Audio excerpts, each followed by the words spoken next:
What's up, guys? Welcome back to Mike It Yourself, and this week we're gonna do something that I'm hoping I can pull off, because if I can, the benefits from it will be awesome, and it's gonna save a lot of people a whole bunch of money.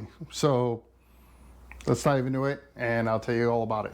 All right, so what am I talking about? I'm talking about this eBay seat that I bought.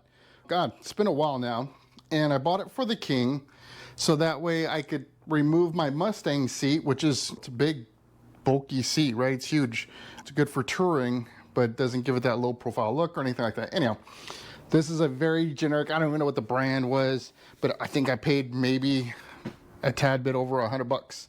Now, it's not a bad seat, like, it's not uncomfortable, but what I want to do, what I'm hoping I can pull off, is I'd like to give it kind of that back support lift back here, and see if I can make it more comfortable, like a better seat just all the way around. Now, I'm probably gonna have to add some vinyl or whatever the heck this is, but I mean, I don't know, man. Don't know what I'm doing. So we'll try to do that. Let me show you, because I have no idea what kind of foam is used. I've done a little bit of research based on just Google searches and all that, like, hey, what kind of foam, and watched a couple of videos, and I see all kinds of different stuff, but let me show you what I got. So I had a desk chair, and this is high density foam that was used in my desk chair, and I mean, this thing's made to be sat in for like 8 hours a day. So I just replaced that with some new high density. This is 3 inches thick, high dense foam. So I've got that available. And then this is 2-inch memory foam, or no, actually this is 1.5 inches, sorry. 1.5 inches memory foam. I mean, this thing has no, like, it you know, it couldn't pull a fart out of a wet paper bag, you know what I'm saying? Like, this thing ain't fighting nothing. But it does feel really comfortable. Anyhow, I'm wondering if maybe like a combo of this stuff might work out. So what we'll have to do is take off this cover and see what we got to work with. See if we can shape this out. So that means, I'm guessing we got to cut it in a little bit to give it that little bit of lift. I don't know. Let me take it apart and let's take a look at, well, shoot. Better yet, let's just take a look at underneath right now. So what are we up against? First things first, we got about a bajillion staples that are going to need to come out. This is going to be a while. Yep. All right. I'm going to get to work pulling these staples out. Oh, look at that. From wearing, I guess, rubbing on the frame, looks like it's already cut through some of that material. So, I don't know.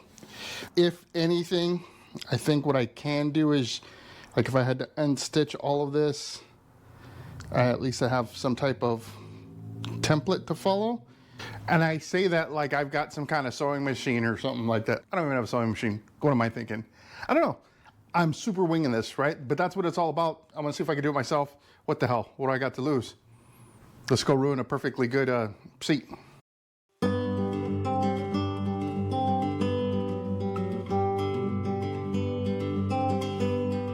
So we have the cover removed. So this is what it looks like. It's actually a pretty thick pad, and definitely a different type of foam than what I was intending to use. And I'll admit, I just did a little bit of research, because I'm like, looks very different. You cannot use furniture foam on a motorcycle seat. Or you can, but it's not gonna do very well.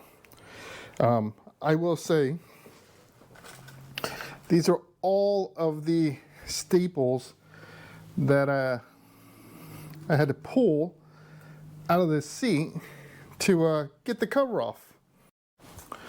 So, guy who put all these freaking staples in this seat, I hate your face. I just, good Lord, man. Is it really necessary? Do we need to have 5 billion staples in a damn seat? I don't know, maybe it is. Don't do it again. All right, I've calmed down. Relax. Woosah. Staples aren't going to get me down. Okay, anyhow. So the reality is based on what I was saying and how thick this foam is, we might not need to add anything, but just subtract. So what we need to do, or what I feel like I need to do, is get this thing kind of like laying down on the table as it would be on the bike. So right now it's kind of tilted back because there's no rear support. I bought this stupid little tool here. It's a little like scissor jack, because when I cut like 2x4s or anything long, using my miter saw, it doesn't always sit level on the table, right? Like it's too long, so it kind of, so you put this as a support and you can adjust it and it makes it nice and flat, so that way you get a good straight cut every time. Sometimes it's the stupidest of tools that works the best, right? So anyhow, we're gonna use this little guy, because what we can do is I can put him here and then crank it up until I feel like we're level. And really this is just about figuring out the look, right? So like I said, I want to add more of a bucket to this seat. So I think what we can do is probably just come up in here and cut this out. And I might use this like this is a mark left from the cover, but maybe I'll follow this up and then take a nice sharp curve up. And that'll give me my deal, but I've got to work a template. I got to figure out, like, I'm going to get some cardboard or something so I can cut that, because what I want to make sure is that whatever I do on this side, I need to make it look exactly the same on that side when we cut it. And I'm not sure what I'm cutting. I've seen people use hacksaw blades. I've also seen people use turkey carver deals, and then there's an actual real tool for this that I am not going to go buy. So I'm going to either use the hacksaw blade, or I'm going to sneak into the kitchen and steal the turkey carver and not tell anybody about it. So let me get some cardboard and we'll figure out kind of what this angle needs to be. Yeah, let's mock something up. All right, so I'm going to use these. I got a little 12x12 deal that I used to do some flooring templates with. Just want to get a cut here so this isn't in the way. And to be clear, like, I don't have a process for this. I don't know what the hell I'm doing. So we're gonna wing it, kind of figure this out together.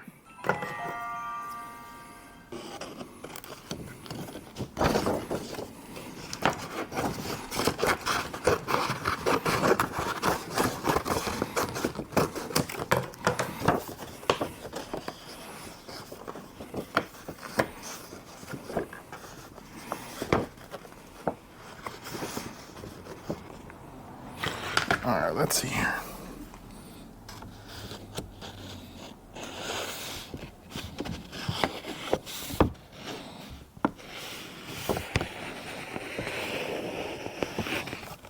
All right, let's see how close we can get this.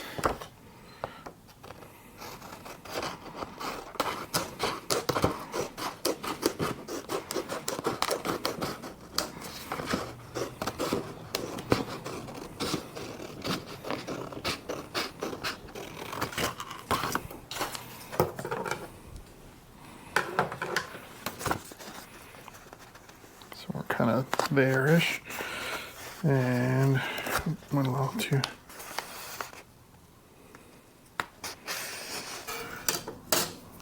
Okay.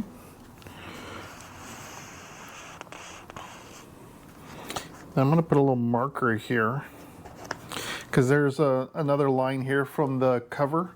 So I'm assuming these lines are pretty symmetrical, which is probably a bad assumption to make. But at least it's something that I can lean on a little bit as a possible thing that will keep me, what do you call, balanced, or I don't know what the hell word you would say. So in theory, it should be the same thing. So I want to kind of get an idea of what this is going to look like. I cut that out. That seems to be pretty extreme. So like, if I make a little light pencil mark here, just right there. I mean, that really gets me down to like nothing. So I think I went a little crazy. And I think what I need to do is probably like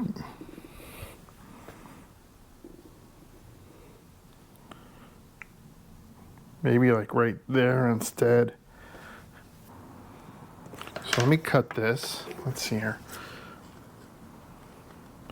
And that's the beauty of using this paper is screw up the paper, who cares? Just cut me another piece.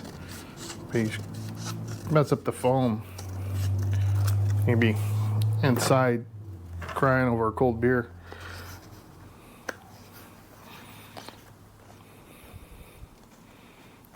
Maybe that's not such a bad thing. All right. So let me tape this and then I'll bring you guys down here so you can kind of take a look. And then maybe what we'll do is mark it out a little bit with some pencil and see what that's going to look like.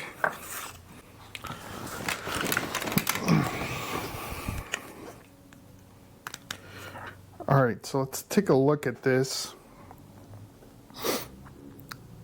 So that would give us that little carve out there. So my goal is I want that back support, that backrest looking thing. So I'm wondering if maybe I need to get a little bit more of a 90-degree here. Because what I don't want to do is make it look like a weak, limp wave or something, right? Like I want a defined backrest, basically.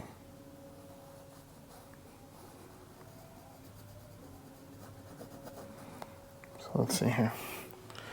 So if we did that,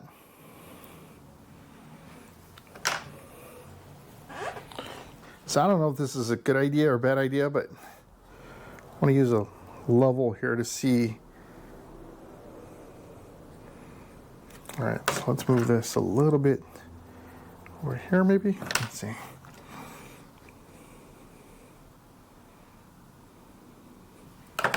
Yeah, that might be a little bit better. All right, so come up here. So now I'm gonna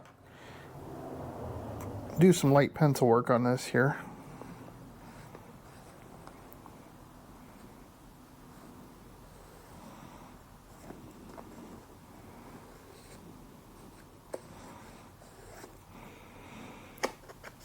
Let's see what that looks like.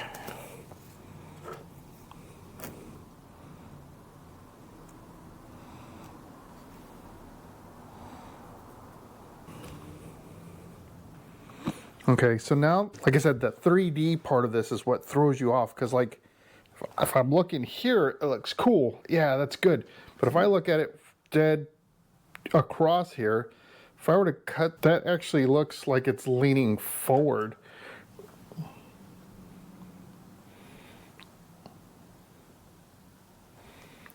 So I need to probably go back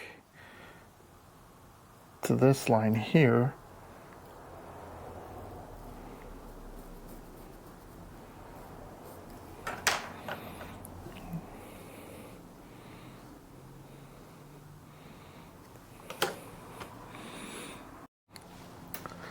So I think I've got this where I want it.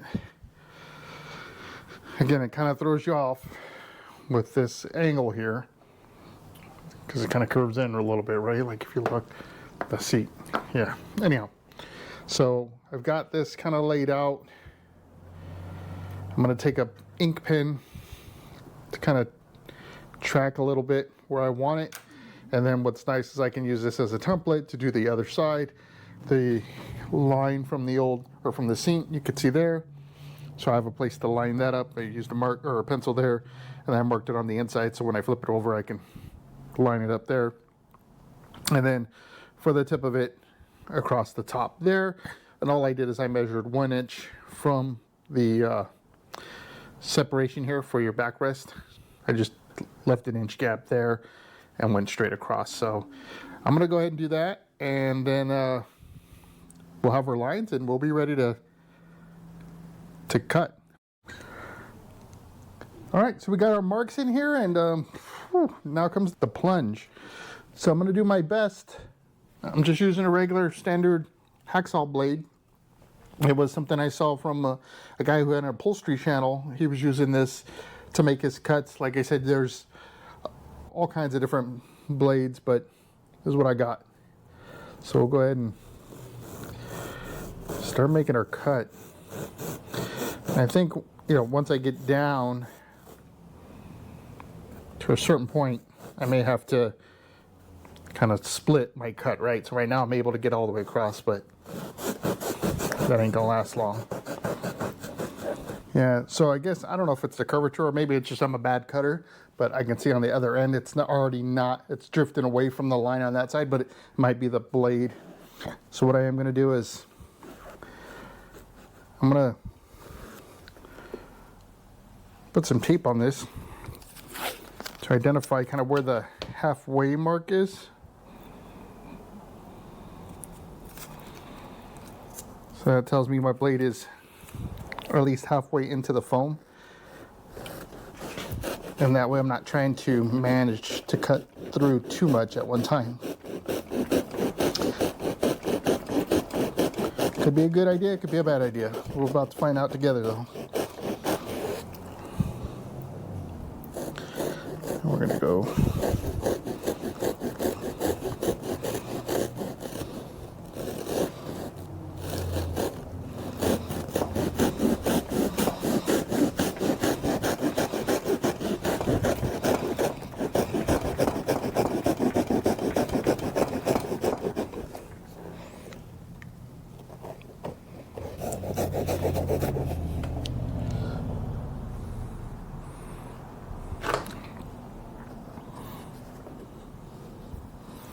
all right, let me turn this around again. All right, so I'm feeling like I'm there. I'm very close. I do need to flatten this out, obviously, right? Because it came back up here, but very close. So this shouldn't be too hard to do.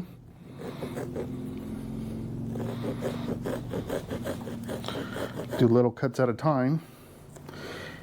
And this could even be a shaping thing. So I know there's like a shaping tool. I'm wondering if you could even use like a sandpaper disc on a drill gun and just kind of lightly do this. But I'm gonna try to take a little different approach. Saw away at it a little bit first and see how that fares out for me. And there you go, much better. Obviously got to shape it down, sand it down, whatever they're gonna do. And so what I did to try to level this out a little bit was I just tried to follow. It's nice that this flexes, but I put a little bit of pressure so that way the blade would follow closer to the body line of the foam and provide as much of a guide as possible. I'm not a sculptor, man, so like this is so out of my league. So this is all me trying to figure it out as I go. But from a starting point, like, it's not looking too bad. And I just gotta kind of blend it or sand it or whatever the hell you would call it. And I'm wondering, since we only took away foam, we didn't add any foam, if we could still use the existing cover. So I was looking around and figure out what I can use, and it seems like I've got a little bit of a combination here. So this is for wood. I think it's like a planer of sorts. But in watching some of the other videos that I saw people doing upholstery work, they used one that kind of had a handle on it. But essentially it's the same thing. It's like this cheese grater deal. And they just kind of rip through it with quick motions. And that seems to do a pretty good job of helping shape the, losing my stuff here. Shape the foam. And then I also have a sanding disc on my drill gun. I'm gonna use that. I've got like 400 grit. I might need to go higher to try to blend this in a little bit. So we'll get cracking on it and see how this thing looks. Here's what it looks like now that it's been sanded, or whatever you should call that scraper thing. Shaped? Yeah, there you go, shaped. On the bike. It looks really good. I sat on it. I definitely feel the back support. Now, don't get me wrong. It does not feel anything like you have something like that on your back. So it's 100% not that. But you definitely feel that a little bit more support, at least from what it had. I was kind of thinking of maybe trimming some of the side, but it's pretty thin, so I don't think it's worthwhile. I don't know, I was just thinking of making it a little bit more narrow, but like I said, that's thin, and then you get to the seat pan that this came with, and I guess technically I could probably just cut that, but I think that's a little bit further than I'm willing to go with this project. Now really it's about putting that cover back on, and like I said, since we just removed material or foam, we didn't add anything, the cover should go on just fine. Now the question is, will I be able to reshape the vinyl? Because I'm assuming that's what that is. Maybe if we heat it up to get it to take form or take shape to mirror this, instead of having like almost like a, I don't know what the hell you would call it, a shoot look. I don't know. So let's figure it out. We'll put the old cover on and get a heat gun and see if we can stretch it out to take the same shape that the new seat has. So I've been trying to tackle this thing for a good amount of time, and here's what it's come down to. The cover, even though all I did was remove foam, it's created slop, and depending, well, let me show you. The cuts, they would have to be adjusted, if that makes sense. Look. So yes, the cover, if I throw it over, it fits the whole entire thing. You're good to go there. The problem is with the introduction of this cut here, right, that means that this part of the vinyl has to be able to shift back. And yes, vinyl does stretch. Try to heat it up with the gun, but it doesn't stretch like 3 inches, right? Like that just, fortunately, that doesn't happen. So what does that mean for me? In this video, I showed you guys how to, or how I, could be how to if you copy the same thing, but measure out or identify kind of how you want to cut this out, what you can use for a template that worked successfully for me. The next step is, how do you cover this thing? And based on what I'm finding right now is, I'm gonna have to create a cover. And that's something I've never done. I don't even own I don't own a sewing machine. So here's what I know. We're gonna need to get marine grade vinyl, marine or weather resistant, UV resistant, I don't know what you wanna call it, thread, and a sewing machine. And we're gonna have to figure out how to make a cover. So you can guess what video is gonna come next. I hope you enjoyed this. I hope at least this part of it taught you something. You know me, I don't just give up on anything, so I'm gonna beat this dead horse. I'm gonna figure out how to make a motorcycle cover seat. I don't know, I've gotta find a sewing machine. I gotta find out how to sew. Like, this is crazy. All right, I hope you enjoyed this video. Hit that thumbs up. If you'd like to be a part of our community, love to have you as a subscriber. Provide your feedback, information, tips, knowledge, sharing, all that kind of good stuff. And until the next video does post, I hope to see you in the win.